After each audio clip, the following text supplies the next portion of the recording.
Centre for ambition के इस online platform पर यूपी पीसीएस प्रारंभिक परीक्षा 2026 को ध्यान में रखते हुए कई सारे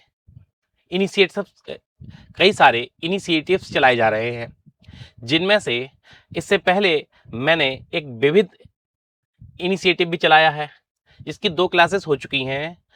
आगे से रोज लगभग 1 क्लास आपको मिलेगी। इसी कड़ी में अगला इनिशिएटिव, अगली पहल जो है वो करंट अफेयर सीरीज की है, जिसमें आपको करंट अफेयर्स के साथ साथ उससे संबंधित अन्य चीज़ें भी बताई जाएंगी, जो करंट अफेयर्स के साथ साथ आपके स्टैटिक पोर्शन में भी मदद करेंगी। तो इसी क्रम में आज हम शुरुआत करते हैं करंट अफेयर्स की। ये करंट अफेयर्स की पहली क्लास है। इसी के साथ ये लगभग 30-35 क्लास होंगी, जिसमें मैं आपको करंट अफेयर्स की सारी चीज़ें बताऊंगा। इसके साथ आपको एक बात ध्यान रखनी है कि ये करंट अफेयर्स की क्लास पूरी तरीके से आपको देखनी है। इसमें सिर्फ करंट अफेयर्स नहीं बताया जाएगा, बल्कि उससे संबंधित अन्य चीज़ों को भी एक्सप्लेन किया जाएगा, जो कि आपका अन्य सब्जेक्ट्स, विविध इत्यादि सभी चीज़ों में काम आएगा। तो शुरुआत करते हैं आज हम करंट अफेयर्स के इस पहले लेक्चर की। तो इसमें पहला टॉपिक जो है हमारा, वो है नरेंद्र मोदी जी के बारे में। ठीक है, ये नरेंद्र मोदी जी जो है,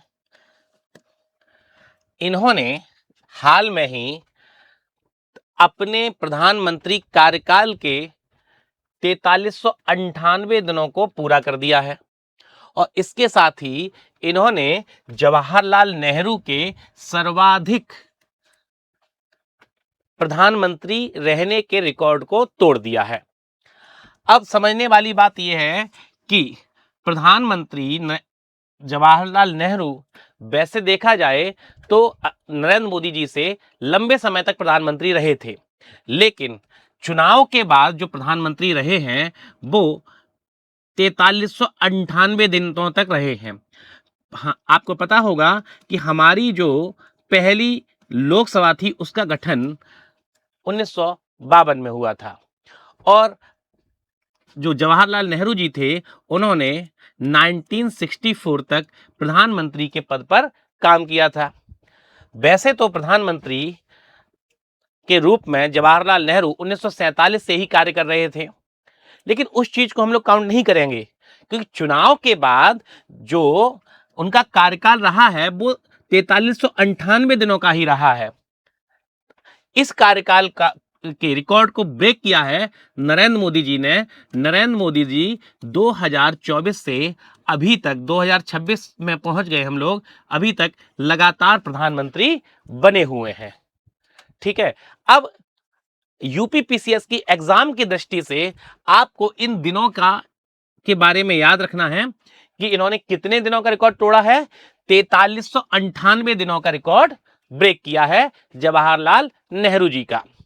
वैसे एक और चीज यहां याद रखनी है, जो अभी पहले बताया कि जो 1947 से 1952 तक प्रधानमंत्री के रूप में, है ना, राष्ट्र प्रमुख के रूप में जो काम किया है जवाहरलाल नेहरू ने, वो सिर्फ एक मनोनीत प्रधानमंत्री के रूप में काम किया है, जबकि एक इलेक्टेड प्रधानमंत्री के रूप में जो काम किया है वो 1952 से 1964 तक किया है। इस बात को याद रखना है। इसके साथ साथ एक और फैक्ट है जो आपको ध्यान रखना है, बहुत महत्वपूर्ण हो जाता है ये यूपीपीसीएस प्रारंभिक परीक्षा की दृष्टि से, कि प्रधानमंत्री और मुख्यमंत्री दोनों के रूप में काम करते हुए नरेंद्र मोदी जी को 8000 से अधिक दिन हो चुके हैं। ठीक है, 8000 से अधिक दिन हो चुके हैं, और उन्होंने यहां पर भी एक रिकॉर्ड ब्रेक किया है। सिक्किम के पवन चामलिंग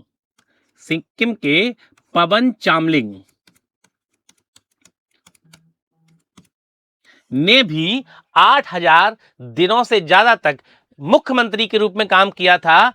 प्रधानमंत्री नरेंद्र मोदी ने मुख्यमंत्री और प्रधानमंत्री दोनों कार्यकालों को मिलाकर 8000 दिन से ज्यादा कार्य कर लिया है, और इन्होंने यहां पर पवन चामलिंग के रिकॉर्ड को ब्रेक कर दिया है। तो 2 रिकॉर्ड इन्होंने ब्रेक किए हैं। पहला केवल प्रधानमंत्री के रूप में अगर बात की जाए, है ना, यदि हम केवल प्रधानमंत्री के रूप में बात करें, केवल प्रधानमंत्री के रूप में, केवल प्रधानमंत्री के रूप में, तो इन्होंने किसका रिकॉर्ड तोड़ा है? जवाहरलाल नेहरू का, जवाहरलाल नेहरू का। ठीक। और यदि हम प्रधानमंत्री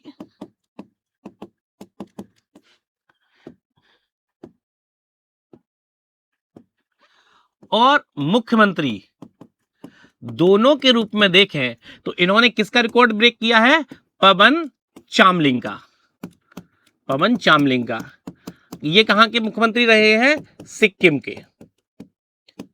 अब यहां पर एक बात और ध्यान रखनी है आपको कि ये रिकॉर्ड ब्रेक किया है 4000 दिनों का, लगभग 4398 दिनों का। और ये रिकॉर्ड जो ब्रेक किया है इन्होंने वो 8000 दिनों का। पवन चामलिंग लगातार 8000 दिनों से अधिक सिक्किम के मुख्यमंत्री रहे हैं, जबकि भारतीय प्रधानमंत्री नरेंद्र मोदी पिछले लगभग 8000 दिनों से अधिक से लगातार गुजरात के सीएम और भारत के पीएम के रूप में कार्य कर रहे हैं। ठीक है, चलिए अब आपका अगला है उच्चतम न्यायालय के बारे में। ठीक है, किसके बारे में है आपका अगला टॉपिक? उच्चतम न्यायालय के बारे में है। खबर यह है कि हाल में ही उच्चतम न्यायालय के न्यायाधीशों की संख्या बढ़ाकर कितनी कर दी गई है? 37 कर दी है, 37 कर दी गई है। और अब जो न्यायाधीशों की संख्या हो गई है उच्चतम न्यायालय में वो 1+37 हो गई है। यहां पर एक है चीफ जस्टिस, ठीक है, चीफ जस्टिस ऑफ इंडिया, ठीक है, और 37 अन्य न्यायाधीश हैं। इस प्रकार 38 न्यायाधीश हो चुके हैं। अब यहां पे कुछ चीजें आपको समझनी है। ठीक है, कुछ चीजें आपको यहां पर समझनी है। अब क्या समझना है यहां पर जो महत्वपूर्ण है समझने के लिए, कि जो सुप्रीम कोर्ट है, उच्चतम न्यायालय जो है, उच्चतम न्यायालय के गठन का प्रावधान भारतीय संविधान के आर्टिकल 124 में दिया गया है। और इसकी संख्या का निर्धारण, इसमें न्यायाधीशों की संख्या का निर्धारण जो किया जाता है वो आर्टिकल 124 क्लॉज 1 के तहत किया जाता है। इसमें एक सीजीआई मुख्य न्यायाधीश, है ना, चीफ जस्टिस ऑफ इंडिया, और अन्य न्यायाधीश होते हैं।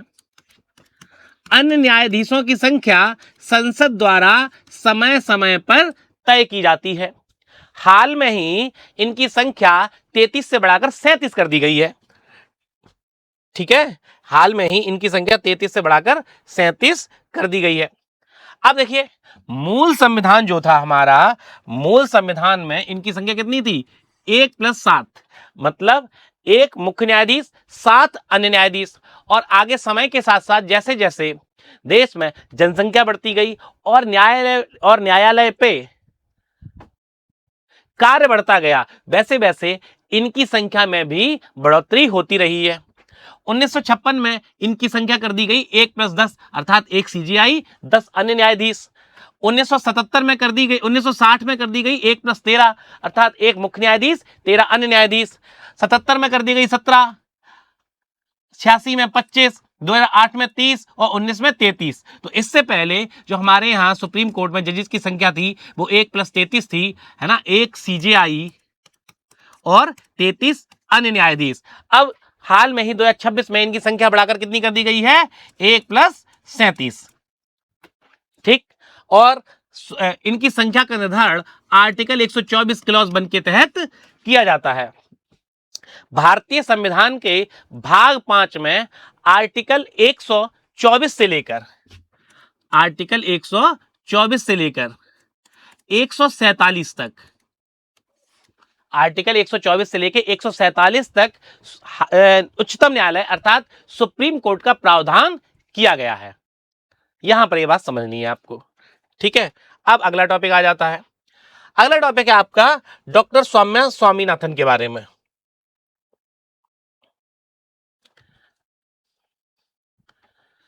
Doctor Soumya Swaminathan current affairs में ये इसलिए चर्चा में रही क्योंकि हाल में ही इन्हें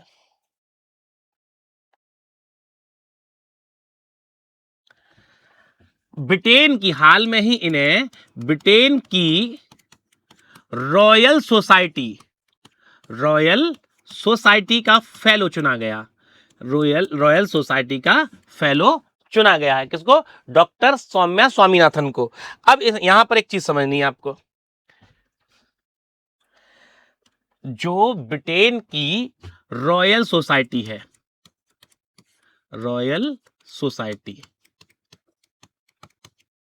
ये वैज्ञानिक अनुसंधान के क्षेत्र में कार्य करने वाली सबसे पुरानी संस्था है। इसका गठन हुआ था 1660 में, और यह पूरे विश्व के महान वैज्ञानिकों, है ना, महान अनुसंधानकर्ताओं अर्थात रिसर्चरों को सम्मानित करती है और उन्हें अपने फेलोशिप देके, ठीक है, उनके योगदान को सराहती है, क्योंकि इन लोगों ने, इन वैज्ञानिकों ने मानवता के विकास के लिए अपना योगदान दिया है। तो चर्चा में इसलिए रही क्योंकि हाल में ही डॉक्टर सौम्या स्वामीनाथन को,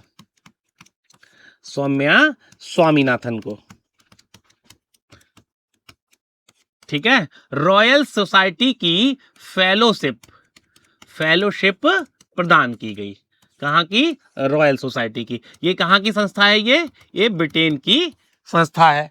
अब इसके बारे में समझिए। और वर्तमान में ये राष्ट्रीय क्षय रोग उन्मूलन कार्यक्रम की प्रधान सलाहकार हैं ये, ठीक है। देखिए, क्षय रोग अर्थात टीबी, ट्यूबरकुलोसिस, ठीक है, ट्यूबरकुलोसिस, ये एक बैक्टीरियल बीमारी है टीबी, ठीक है। तो टीबी को भारत से समाप्त करने के लिए 1962 में 1962 में ये कार्यक्रम चलाया गया था, ठीक है। कौन सा कार्यक्रम चलाया गया था? राष्ट्रीय क्षय रोग उन्मूलन कार्यक्रम। और वर्तमान में डॉक्टर सौम्या स्वामीनाथन राष्ट्रीय क्षय रोग उन्मूलन कार्यक्रम की प्रधान सलाहकार है, ठीक, ओके। तो इन्हें टीबी उन्मूलन कार्यक्रम की जिम्मेदारी दी गई है। अब यहां पे समझ लीजिए, भारत सरकार ने 2030 तक भारत से टीबी उन्मूलन करने का लक्ष्य रखा है, ठीक है।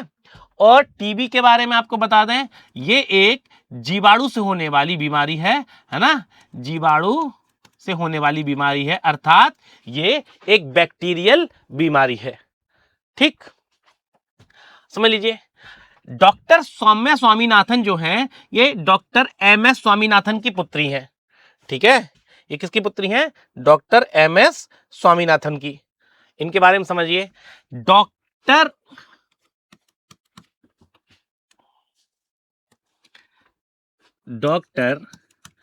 MS स्वामीनाथन, इनके बारे में जानते होंगे आप। डॉक्टर MS स्वामीनाथन, क्या जानते हैं इनके बारे में? जो लोग जानते हैं वो कमेंट करें कि जो डॉक्टर MS स्वामीनाथन हैं, इन्हें भारत में हरित क्रांति का जनक कहा जाता है, ठीक है। किसका जनक कहा जाता है? हरित क्रांति का। और भारत में हरित क्रांति की शुरुआत हुई थी 1965-66 से, ठीक है। पूरे विश्व में हरित क्रांति का वैश्विक रूप में, ठीक है, वैश्विक रूप में हरित क्रांति का जनक किसको? नॉर्मन बोरलॉग को, ठीक है। और भारत में किस हरित क्रांति का जनक भारत में किसको माना जाता है? भारत में माना जाता है MS स्वामीनाथन को। जो हरित क्रांति है, इसके 4 डायमेंशंस थे, पिलर्स थे इसके। क्या था? एक था इसका उर्वरकों को बढ़ावा देना। दूसरा क्या था? कीटनाशकों का प्रयोग।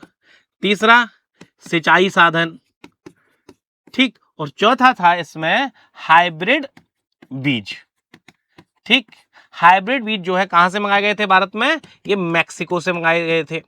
ठीक है, देखिए भारत जब आजाद हुआ तो भारत की कृषि की स्थिति बहुत ज्यादा दयनीय थी और भारत के लोगों को पेट भर भोजन भी नहीं मिल पा रहा था। तो इसी दौर में एम.एस. स्वामीनाथन ने भारत में हरित क्रांति की शुरुआत की। इसका मुख्य उद्देश्य भारत में चावल और गेहूं की फसल को बढ़ावा देना था। ठीक है, इनके उत्पादन में वृद्धि करनी थी और इन चारों को आधार बनाकर चावल और गेहूं के उत्पादन में बढ़ोतरी की गई और शीघ्र ही 1990 पहुंचते पहुंचते भारत चावल और गेहूं के उत्पादन में आत्मनिर्भर बन गया। ठीक है, आगे समझिए। इसमें डॉक्टर एम.एस. स्वामीनाथन को भी इस रॉयल फेलोशिप से सम्मानित किया जा चुका है ना। जिस रॉयल सोसाइटी की फेलोशिप किसको प्रदान की गई है? डॉक्टर स्वामीनाथन को प्रदान की गई है। वो जो है एम.एस. स्वामीनाथन को भी प्रदान की गई थी। ठीक, तो इस प्रकार ये पिता पुत्री की जोड़ी हो गई है ना। ये पिता पुत्री की जोड़ी हो गई है जिन दोनों को रॉयल सोसाइटी ने फेलोशिप प्रदान की गई है। ठीक है, डॉक्टर सौम्या स्वामीनाथन WHO की वैज्ञानिक और ICMR की महानिदेशक भी रह चुकी हैं। ठीक है, भारत में तो WHO की मुख्य वैज्ञानिक रह चुकी है। WHO मतलब वर्ल्ड हेल्थ ऑर्गेनाइजेशन, इसकी मुख्य जो है वैज्ञानिक रह चुकी हैं। इस फेलोशिप को प्राप्त करने वाली ये दूसरी महिला है। पहली महिला कौन थी? गगनदीप कांग। तो रॉयल सोसाइटी की फेलोशिप प्राप्त करने वाली जो पहली महिला थी भारत की, उनका नाम था गगनदीप कांग। ठीक, और दूसरी महिला कौन बनी है? डॉक्टर सौम्या स्वामीनाथन। तो यहां पर हमें समझना होगा डॉक्टर सौम्या स्वामीनाथन वर्तमान में राष्ट्रीय क्षय रोग उन्मूलन की प्रधान सलाहकार हैं, WHO की वैज्ञानिक रह चुकी हैं, ICMR की महानिदेशिका रह चुकी हैं, एम.एस. स्वामीनाथन की पुत्री हैं। ठीक, चलिए अगले पर आते हैं हम। आशीष कुमार लाहिड़ी। ठीक है, आशीष कुमार लाहिड़ी, हाल में ही इन्हें नीति आयोग का उपाध्यक्ष बनाया गया। ठीक है, सब तो महत्वपूर्ण खबर है कि अशोक कुमार लाहिड़ी को नीति आयोग का नया उपाध्यक्ष बनाया गया। तो अब हमें केवल इतना ही पढ़ के नहीं छोड़ देना है, इसके बारे में और थोड़ी सी चीजों की जानकारी प्राप्त करनी है। पहली बात, जो पहला करंट अफेयर्स का टॉपिक है यही है कि आशीष कुमार लाहिड़ी को नीति आयोग का नया उपाध्यक्ष बनाया गया है। इसके साथ ही आशीष कुमार लाहिड़ी भारत के 12वें मुख्य आर्थिक सलाहकार भी रह चुके हैं। ठीक, अगले वो 15वें वित्त आयोग के सदस्य भी रह चुके हैं। 15वां वित्त आयोग जो था इसके ये सदस्य भी रह चुके हैं। 15वां वित्त आयोग जो था इसका कार्यकाल कब से कब तक था? 2021 से लेकर 2026 तक, 26 तक था। ठीक, इसके ये सदस्य भी रह चुके हैं। और 15वें वित्त आयोग के चेयरमैन कौन थे? एन.के. सिंह। ठीक है, एन.के. सिंह जो थे इसके चेयरमैन थे 15वें वित्त आयोग के। आपको ये विदित होगा, ज्ञात होगा, पता होगा कि हाल में ही 16वें वित्त आयोग का भी गठन हो चुका है ना। 16वें वित्त आयोग का भी गठन हो चुका है और जो इसके चेयरमैन बनाए गए हैं वो कौन बनाए गए हैं? अरविंद पनगड़िया। अरविंद पनगड़िया जो हैं इसके चेयरमैन बनाए गए हैं वित्त आयोग के। वित्त आयोग का उल्लेख जो है भारतीय संविधान के आर्टिकल 280 में दिया गया है और इसका जो मुख्य कार्य होता है वो केंद्र और राज्य के बीच राजस्व का बंटवारा करना होता है। ठीक, इसमें जो वित्त आयोग होता है, ठीक है, जो वित्त आयोग होता है इस वित्त आयोग में एक अध्यक्ष और 4 अन्य सदस्य होते हैं। 4 अन्य सदस्य होते हैं। ठीक है, वित्त आयोग का गठन राष्ट्रपति द्वारा किया जाता है। अभी तक 16 वित्त आयोगों का गठन किया जा चुका है। ठीक है, अभी तक 16 वित्त आयोगों का गठन किया जा चुका है। 15वें के अध्यक्ष कौन थे? एन.के. सिंह थे। जिस 15वें वित्त आयोग के सदस्य जो है अशोक कुमार लाहिड़ी रह चुके थे। ठीक, 16वें वित्त आयोग का जो गठन किया गया है उसके अध्यक्ष कौन है? अरविंद पनगड़िया हैं। ठीक, पहला जो वित्त आयोग था उसके अध्यक्ष थे के.सी. नियोगी। जो पहला वित्त आयोग था उसके अध्यक्ष कौन थे? वो केसी न्योगी थे। ठीक, तो आपको मूल रूप से यहां पर यह याद रखना है कि जो नीति आयोग है, नीति आयोग के नए उपाध्यक्ष कौन बने हैं? नीति आयोग के नए उपाध्यक्ष कौन बने हैं? अशोक कुमार लाहिड़ी। कौन बने हैं ये? अशोक कुमार लाहिड़ी बने हैं पहला। ठीक है, कौन? नीति आयोग के उपाध्यक्ष बनाए गए हाल में ही। ठीक है, साथ ही ये पीछे हम लोग चर्चा कर ही चुके हैं। ठीक है, पीछे चर्चा कर चुके हैं कि जो ये है, ये भारत के 12वें मुख्य आर्थिक सलाहकार और 15वें वित्त आयोग के सदस्य भी रह चुके हैं। और इसके साथ ही हमने आपको ये बता दिया कि जो अभी तक भारत की जो वित्त आयोग के बारे में यहां पे समझ लीजिए थोड़ा सा और। वित्त आयोग, ठीक है, गठन किसके द्वारा? गठन किसके द्वारा होता है? राष्ट्रपति द्वारा। किसके द्वारा? राष्ट्रपति द्वारा। अनुच्छेद कौन सा है? 280। अनुच्छेद कौन सा है? 280, है ना? एक अध्यक्ष प्लस 4 अन्य सदस्य। ठीक है, जो पहला था, पहला अध्यक्ष कौन थे पहले के? केसी न्योगी। ठीक है, कौन थे? केसी न्योगी। 15वें के अध्यक्ष कौन थे? 15वें के थे एन के सिंह थे। और जो लेटेस्ट बना है 16वां, उसके कौन है? अरविंद पनगड़िया। अब हम लोग चर्चा क्यों कर रहे हैं वित्त आयोग की? क्योंकि अशोक कुमार लाहिड़ी जो ये 15वां वित्त आयोग था, इसके भी सदस्य रह चुके हैं। ठीक, अब आगे चर्चा करते हैं कि जो नीति आयोग है, इसकी स्थापना 2015 में की गई है। ठीक है, और नीति आयोग ने स्थान किसका लिया है ना? नीति आयोग जो है, इसने किसका स्थान लिया है?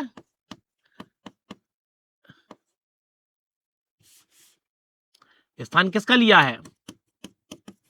योजना आयोग का।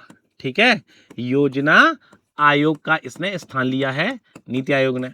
ठीक, और जो योजना आयोग है, इसका गठन कब हुआ था? 15 मार्च 1950 को हुआ था। इतना याद रखना है आपको कि योजना आयोग का गठन 15 मार्च 1950 को हुआ था। अब एक और चीज समझिए यहां पर कि जो नीति आयोग है, नीति आयोग में अभी तक कुल 4 उपाध्यक्ष रह चुके हैं। देखिए, अध्यक्ष जो होता है नीति आयोग का, वो पदेन प्रधानमंत्री होता है, अर्थात जो प्रधानमंत्री के पद पर होगा वो नीति आयोग का अध्यक्ष होगा।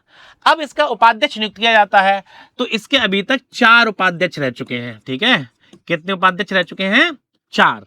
ठीक है, के उपाध्यक्ष। ठीक है, कौन कौन रह चुके हैं? पहले उपाध्यक्ष थे अरविंद पनगड़िया। बहुत महत्वपूर्ण चीज है, इसे याद रखना है। पहले उपाध्यक्ष कौन थे? अरविंद पनगड़िया। ठीक, ये प्रथम उपाध्यक्ष थे। कौन? अरविंद पनगड़िया। अभी आपने सुना कि इसके साथ ही कि अरविंद पनगड़िया जो हैं, हाल में ही 16वें वित्त आयोग के अध्यक्ष भी नियुक्त हुए हैं, और यही नीति आयोग के पहले उपाध्यक्ष भी थे। कौन? अरविंद पनगड़िया। दूसरे इसके अध्यक्ष हुए हैं, उपाध्यक्ष हुए हैं राजीव कुमार। कौन है? राजीव कुमार। तीसरे हैं इसके सुमन बैरी। ठीक है, और चौथे तो लेटेस्ट बने हैं, वो कौन है? अशोक कुमार लाहिड़ी।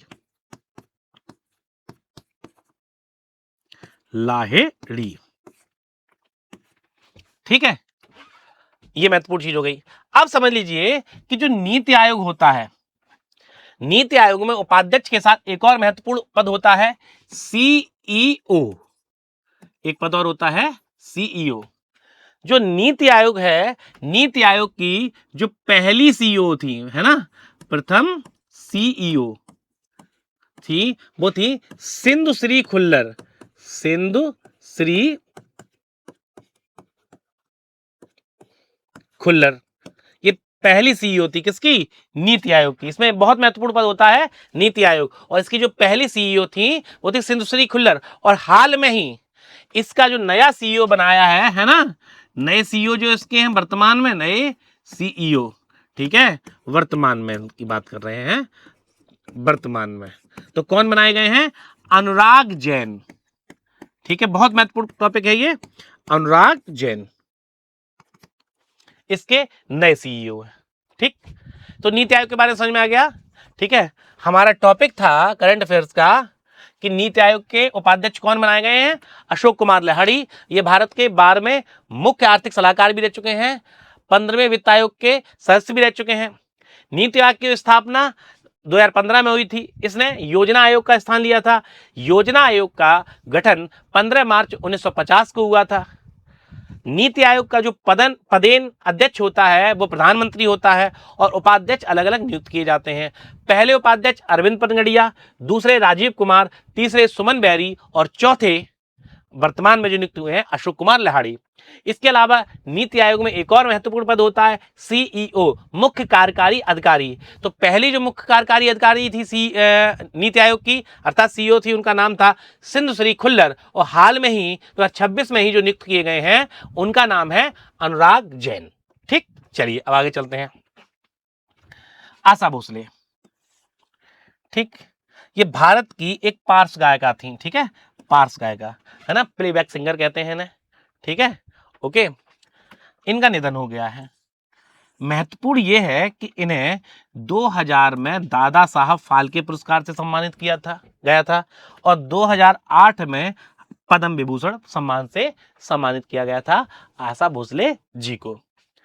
अब समझिए कि आशा भोसले जो जी हैं ये लता मंगेशकर की बहन है। आशा भोसले कौन है? लता मंगेशकर की बहन है। ठीक है, अब थोड़ा थोड़ा हमें इन दोनों पुरस्कारों के बारे में समझ लेना है। ठीक है, दादा साहब फाल्के पुरस्कार के बारे में और पद्म विभूषण पुरस्कार के बारे में। दादा साहब पुरस्कार जो फिल्म पुरस्कार है वो भारतीय फिल्म जगत का सबसे बड़ा पुरस्कार है, सबसे बड़ा पुरस्कार है। पुरस्कार कौन सा? दादा साहब फाल्के पुरस्कार भारतीय फिल्म जगत का सबसे बड़ा पुरस्कार है। ठीक, इसे समझ लीजिए थोड़ा सा और। ये भारतीय फिल्म जगत का सबसे बड़ा पुरस्कार है। इसकी जो शुरुआत हुई थी वो शुरुआत हुई थी 1969 से। ठीक है, इसकी शुरुआत कब हुई थी? 1969 से। और जो पहला प्राप्त हुआ था, पहला जो पुरस्कार मिला था वो मिला था देविका रानी को। किसको प्राप्त हुआ था? देविका रानी को प्राप्त हुआ था, है ना। और जो लेटेस्ट मिला है वो 2023 के लिए मिला है ना, 2023 के लिए लेटेस्ट जो मिला है। ठीक, और ये 25 में दिया गया है ना, 2025 में दिया गया है। ठीक है, किसको दिया गया है? मोहनलाल को। ठीक है, मोहनलाल जो हैं एक मलयाली एक्टर है। ठीक है, कौन से एक्टर हैं? मलयाली एक्टर हैं मोहनलाल। तो इनको प्राप्त हुआ है दादा साहब फाल्के पुरस्कार 2023 का, जो 2025 में मिला है। ये लेटेस्ट फिल्म पुरस्कार है। ठीक, ये महत्वपूर्ण है यहाँ पे। तो दादा साहब फाल्के पुरस्कार के बारे में पता चल गया आपको, है ना। इसके अलावा और चीज समझिए कि पद्म पुरस्कार, देखिए जो पद्म पुरस्कार है ना, इनकी 4 श्रेणियां होती हैं। ठीक है, पद्म पुरस्कार की कितनी श्रेणियां होती हैं? 4 श्रेणियां होती हैं उसकी। ठीक है, पहला सबसे ऊपर होता है, जो सबसे बड़ा पद्म पुरस्कार होता है वो होता है पद्म विभूषण। पद्म विभूषण। दूसरा जो होता है वो पद्म भूषण होता है। ठीक है, तीसरा होता है पद्म श्री। क्षमा चाहूंगा, ये गलती हो गई, 4 श्रेणियां नहीं होती, इसकी 3 श्रेणियां होती हैं, पद्म विभूषण, पद्म भूषण, पद्मश्री। तो इसकी कितनी श्रेणियां होती हैं? 3 श्रेणियां होती हैं पद्म पुरस्कारों की।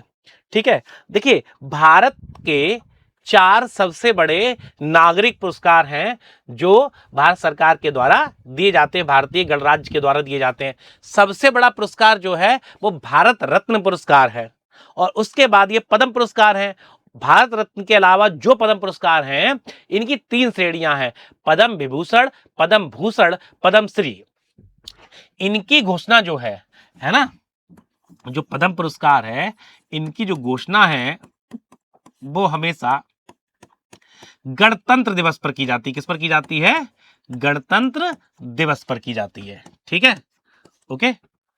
हाल में ही, मतलब 2026 चल रहा है, तो 2026 में इनकी घोषणा की गई होगी। कब की गई होगी? गणतंत्र दिवस के अवसर पर। तो 2026 में 131 लोगों को पद्म पुरस्कार से सम्मानित किया गया है। ठीक है, इसमें से जो पद्म विभूषण है, पद्म विभूषण,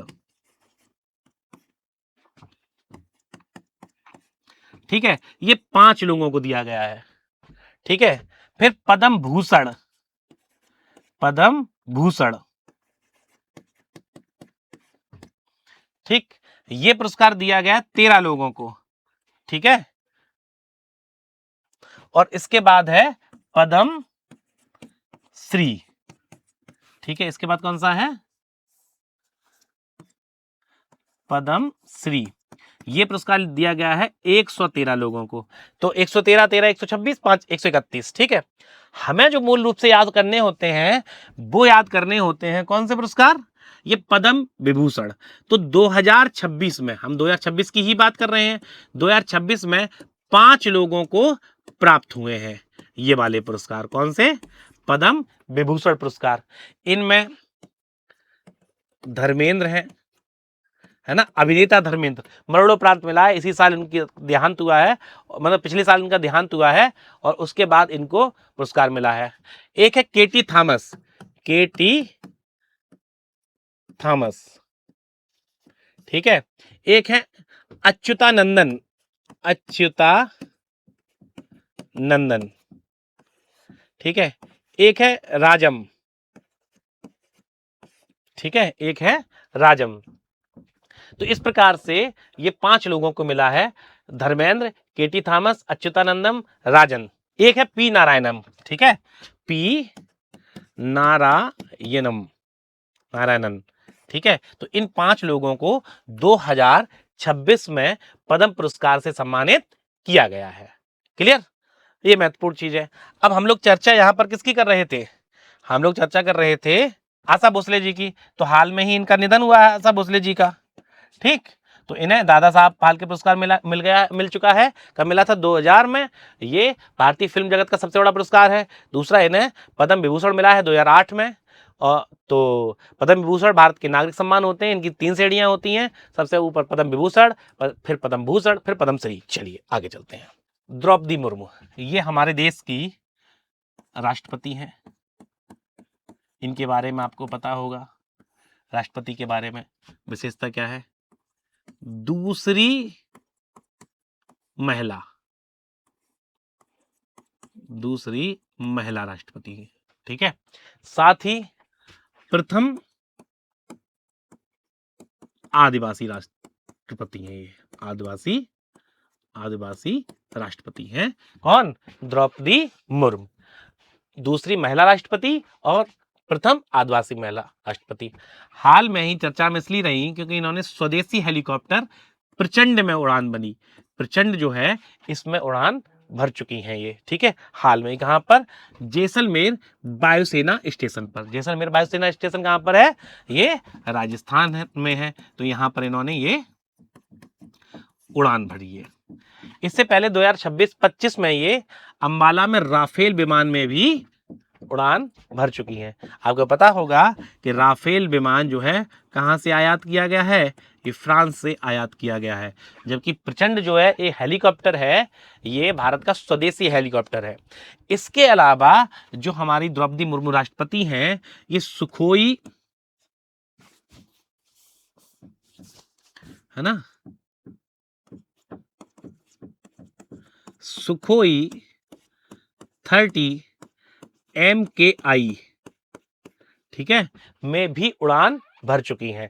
जो ये सुखोई M30 MKI है, ये कहाँ से आयात किया गया है? ये रूस से आयात किया गया है। ठीक है, तो ये महत्वपूर्ण है ना। तो हमें याद क्या रखना है कि द्रौपदी मुर्मू राष्ट्रपति हैं, दूसरी महिला राष्ट्रपति हैं, प्रथम आदिवासी राष्ट्रपति हैं। इन्होंने प्रचंड में जो है उड़ान भरी है। इससे पहले ये अम्बाला में राफेल में भी उड़ान भर चुकी हैं। राफेल ब्रांड जो है विमान, हमने लड़ाकू विमान कहाँ से आयात किया है? फ्रांस से। और इससे पहले ये सुखोई 30 MKI में भी उड़ान भर चुकी हैं। और ये विमान हमने कहाँ से मंगाया? रूस से आयात किया है। ठीक, चलिए अगला है मुख्यमंत्री खेमचंद्र सिंह। इन्हें मणिपुर के नए मुख्यमंत्री के रूप में नियुक्त किया गया है। इसको मुख्यमंत्री खेमचंद्र सिंह को। आपको ज्ञात होगा कि पिछले कुछ सालों से मणिपुर में अस्थिरता चल रही है। ठीक है, मणिपुर में जो है अस्थिरता चल रही है और वहां पर मणिपुर में वहां की दो जनजातियां हैं, एक कुकी और दूसरी मैतेई। मैतेई, है ना, ये यहाँ की बहुसंख्यक जाति है। ठीक है, और ये यहाँ की अल्पसंख्यक जाति है ना। कहाँ की जनजातियां हैं ये दोनों? कहाँ की? मणिपुर की। और इन दोनों में आपस में हिंसक आंदोलन चल रहा है, हिंसक संघर्ष चल रहा है। इस वजह से पूरे मणिपुर में अस्थिरता बनी हुई है। ठीक, इसी वजह से वहां के जो मुख्यमंत्री थे पहले, बीरेन सिंह, ठीक है, बीरेन सिंह को इस्तीफा देना पड़ा। ठीक, और वहां पर राष्ट्रपति शासन लगाया गया। कहां पर? मणिपुर में। ठीक है, कौन सा शासन लगाया गया? राष्ट्रपति शासन लगाया गया। और उसके बाद अभी हाल में ही किसको? मुख्यमंत्री किसको? खेमचंद सिंह को। ठीक है, जो ये खेमचंद्र सिंह है, खेमचंद सिंह, इनको मुख्यमंत्री के रूप में नियुक्त किया गया है। अब समझ लीजिए कि जो राष्ट्रपति शासन है, ठीक है, जो लगाया गया था कहां पर? मणिपुर में। ठीक है, ये आर्टिकल 356 के तहत लगाया जाता है। किस आर्टिकल के तहत? आर्टिकल 356 के तहत लगाया जाता है। ठीक है, अब इंटरेस्टिंग बात यह है, जो परीक्षा की दृष्टिकोण से बहुत महत्वपूर्ण हो जाती है, कि भारत में दो राज्यों में सर्वाधिक बार, है ना, उत्तर प्रदेश और अब मणिपुर भी हो गया है, मणिपुर, यहां पर सर्वाधिक बार, ठीक है, सर्वाधिक बार राष्ट्रपति शासन लगा है ना। क्या लगा है? राष्ट्रपति शासन। अब कितनी कितनी बार? 10 बार। यहां पर भी अब 10 बार हो गया। पहले जो मणिपुर था ये 9 बार था, लेकिन अभी हाल में लगा है, तो अब ये 10 बार यहां पर राष्ट्रपति शासन लग चुका है। तो ये आपकी परीक्षा की दृष्टि से बहुत महत्वपूर्ण हो जाता है। यहां पर एक फैक्ट और मैं आपको रिमाइंड करा दे रहा हूं कि भारत में सबसे पहली बार जो राष्ट्रपति शासन लगा था वो 1951 में कहां पर लगा था? पंजाब में लगा था। ठीक है, 1951 में कहां पर लगा था? पंजाब में लगा था। और सबसे ज्यादा बार उत्तर प्रदेश और मणिपुर में लगाया जा चुका है। ठीक है, और समझिए ये वहां की विधानसभा के, ठीक है, अध्यक्ष भी रह चुके हैं। ठीक है, जो मणिपुर की विधानसभा है यहां के अध्यक्ष भी रह चुके हैं। कौन? क्या कहते हैं? खेमचंद सिंह मणिपुर विधानसभा के अध्यक्ष भी रह चुके हैं। और ये कुशल मार्शल आर्टिस्ट हैं, अर्थात इन्हें मार्शल आर्ट आती है। ये महत्वपूर्ण हो जाता है। मणिपुर के बारे में एक फैक्ट यहां पर बता दे रहे हैं। मणिपुर पूरे विश्व में जो फेमस है वो फेमस किसके लिए है? केबुल लामजाओ राष्ट्रीय उद्यान के लिए। राष्ट्रीय उद्यान के लिए फेमस है ये। और ये पूरे विश्व में, ठीक है, राष्ट्रीय उद्यान ये पूरे विश्व का एकमात्र तैरता हुआ राष्ट्रीय उद्यान है ना। जो केबुल लामजाओ जो है, केबुल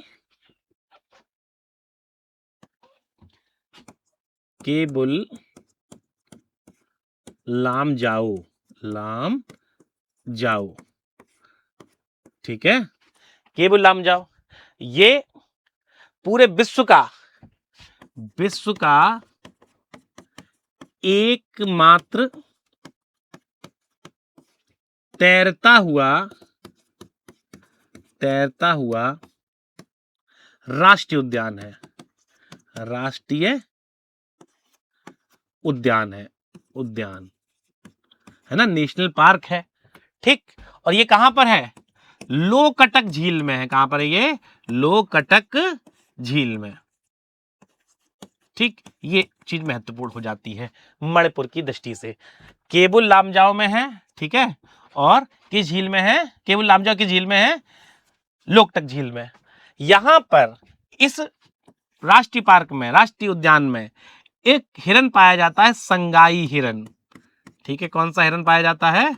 संगाई हिरन, ठीक है। काला हिरन होता है ये, है ना, काला हिरन, ठीक। इसके लिए प्रसिद्ध है ये काला हिरन जो पाया जाता है, इसके लिए ये प्रसिद्ध है, ठीक। कौन? केबुल लामजाओ राष्ट्रीय पार्क, ठीक। चलिए अगला, सुनेत्रा पवार। सुनेत्रा पवार बहुत महत्वपूर्ण टॉपिक नहीं है, लेकिन दो चीजें इसमें महत्वपूर्ण हो जाती हैं थोड़ी सी। ये पहली महिला उप मुख्यमंत्री बनी है, कहाँ की? महाराष्ट्र की। ये महाराष्ट्र जो है इसकी पहली महिला उप मुख्यमंत्री बनी है सुनेत्रा पवार। आपको ज्ञात होगा कि अजीत पवार का एक हेलीकॉप्टर क्रैश में निधन हो गया और उसके बाद उनकी जो सीट खाली हुई, कहाँ की सीट खाली हुई? बारामती की। वहां से उनकी पत्नी सुनेत्रा पवार चुनाव लड़ी और जीतकर इन्हें वहां का उप मुख्यमंत्री बनाया गया। यहां पर महत्वपूर्ण बात यह है कि पूरे भारत में ये सबसे अधिक, ठीक है, पूरे भारत में ये सबसे अधिक वोटों से चुनाव जीतने वाली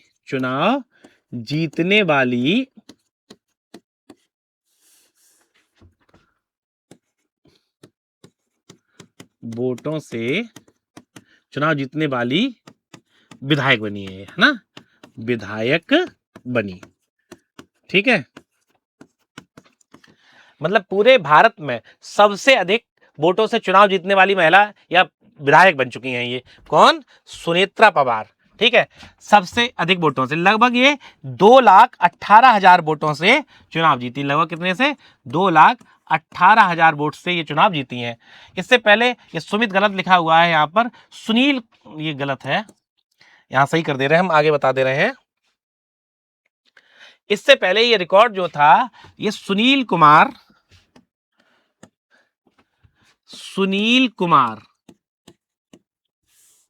इससे पहले ये रिकॉर्ड किसके नाम था? सुनील कुमार शर्मा के नाम था, सुनील कुमार शर्मा के नाम था ये रिकॉर्ड। और इन्होंने भी लगभग 2 लाख वोटों से चुनाव जीता था, है ना। ये कहां से? साहिबाबाद से। साहिबाबाद जो है ये गाजियाबाद की एक विधानसभा सीट है।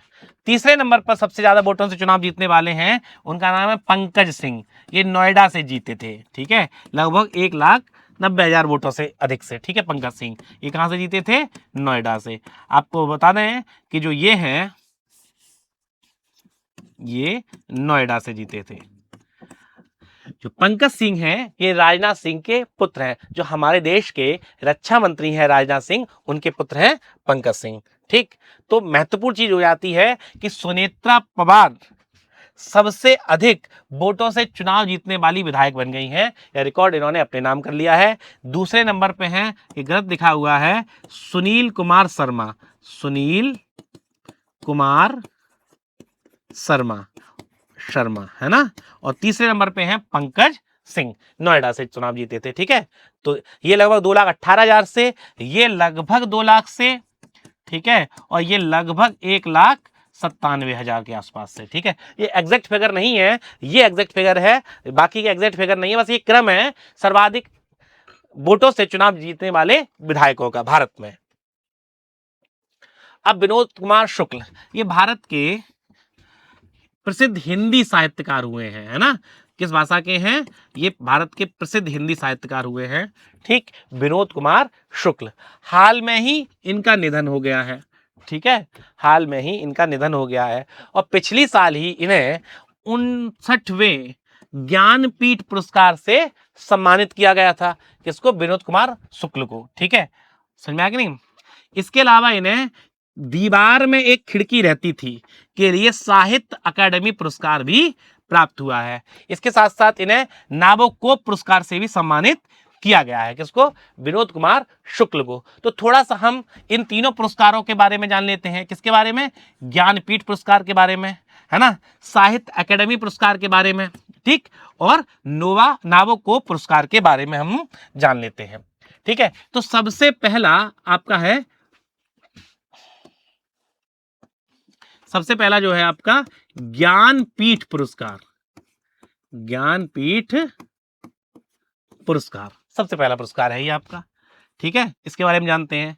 59वें नंबर का ज्ञानपीठ पुरस्कार विनोद कुमार शुक्ल को प्राप्त हुआ था। ठीक, अब इसके बारे में देखिए फैक्ट समझते जाइएगा। भारत का सबसे बड़ा साहित्यिक पुरस्कार, साहित्यिक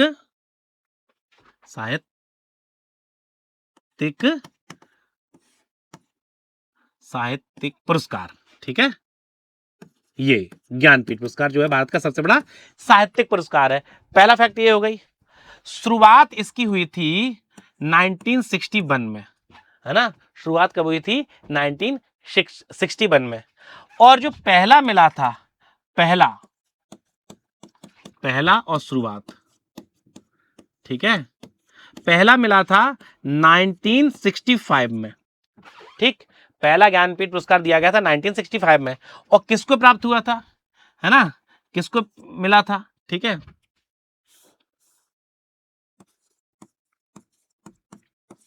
ना, किसको मिला था? जी शंकर कुरुप को। पहला मिला था किसको? जी शंकर कुरुप को। ठीक है, ये मलयाली भाषा के लेखक थे, मलयाली साहित्यकार थे ये। ठीक है, मलयाली साहित्यकार थे। कौन? जी शंकर कुरुप। कब मिला था ये? 1965 में। समझ लीजिए, 1965 से लेकर और 1982 तक, बहुत महत्वपूर्ण चीज है ये कि 1965 से लेकर 1982 तक यह किसी एक पुस्तक के लिए मिलता था। किसी एक पुस्तक, किसी एक पुस्तक के लिए मिलता था,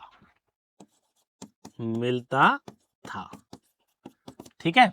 तो क्या क्या समझ में आया? सबसे बड़ा साहित्यिक पुरस्कार है, शुरुआत 1961 में हुई है, पहला 1965 में दिया गया, जी शंकर कुरुप को, मलयाली भाषा के लेखक थे ये, और 1965 से लेकर 1982 तक यह किसी एक पुस्तक के लिए मिलता था। ठीक, आगे फिर 1983 से अब तक,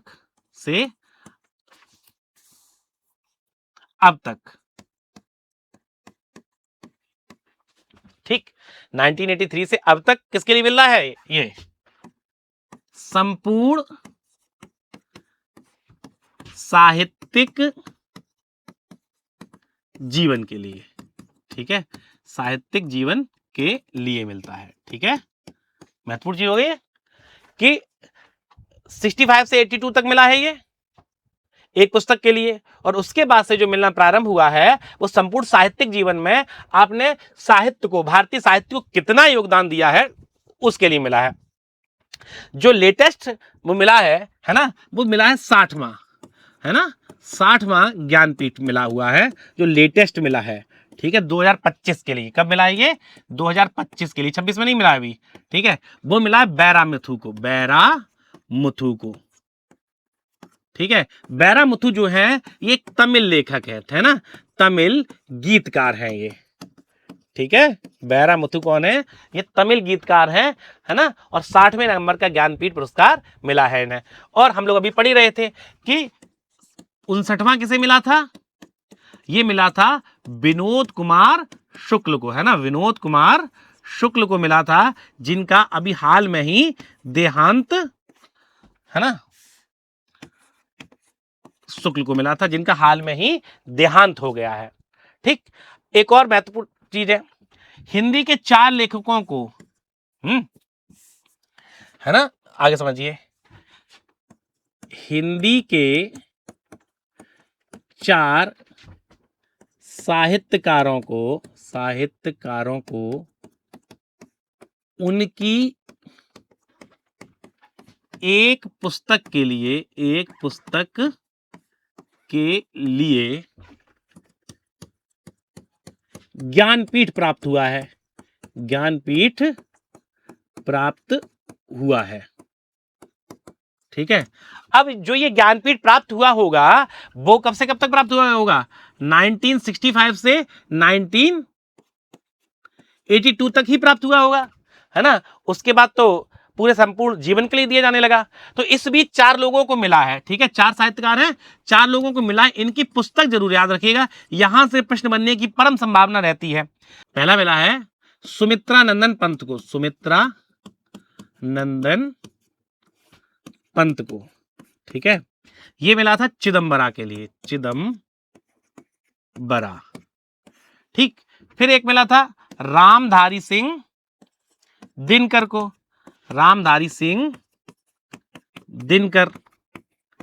ठीक है, ये मिला था इन्हें उर्वशी के लिए, इनकी एक रचना थी उर्वशी।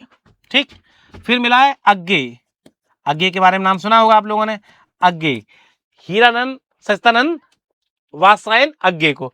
उनकी पुस्तक था कितनी नावों में कितनी बार। ठीक, और फिर मिला था महादेवी वर्मा को। ठीक है, यामा के लिए। तो 4 ऐसे हिंदी के साहित्यकार हुए हैं, उनकी पुस्तक के लिए मिला है। सुमित्रा नंदन पंत को चिदम्बरा के लिए, रामधारी सिंह दिनकर को उर्वशी के लिए, अग्गे को कितनी नावों में कितनी बार के लिए, और महादेवी वर्मा को यामा के लिए। उसके बाद तो ये संपूर्ण साहित्यिक जीवन के लिए दिया जाने लगा। तो विनोद कुमार शुक्ल को जो मिला होगा वो संपूर्ण साहित्यिक जीवन के लिए दिया गया होगा। ठीक है, अब अगला जो पुरस्कार है ना, एक पुरस्कार है साहित्य अकादमी, साहित्य, ये जो है इसकी शुरुआत हुई थी 1954 से। ठीक है, शुरुआत कब से हुई है? 1954 से। और पहला कब दिया गया था? पहला 1955 में। ठीक है, कितनी भाषाओं के लिए दिया जाता है? भाषाएं कितनी भाषाओं में दिया जाता है? 24 भाषाओं में। कितनी भाषाओं में? 24 भाषाओं में दिया जाता है। ठीक है, 22 भाषाएं, 8वीं अनुसूची संविधान। ठीक है, ओके, एक इसमें एक राजस्थानी और एक अंग्रेजी। ठीक है, तो इस प्रकार ये 24 भाषाओं में दिया जाता है। क्लियर? अगला है नाबोकोव पुरस्कार। नाबोकोव पुरस्कार जो है ये अमेरिका की एक संस्था देती है, पैन अमेरिका संस्था देती है। ठीक है, अमेरिका के बाहर पैदा हुए साहित्यकार को देती है। ठीक है, इसका जो नाबोकोव पुरस्कार है, इसकी जो पुरस्कार राशि है वो $50,000 है। कितनी है? $50,000। तो ये 3 प्रमुख पुरस्कार इन्हें प्राप्त हुए हैं। ज्ञानपीठ आपको बता दिया हमने, साहित्य अकेडमी इसके जो 24 भाषाओं में दिया जाता है, और नाबोको पुरस्कार। ठीक।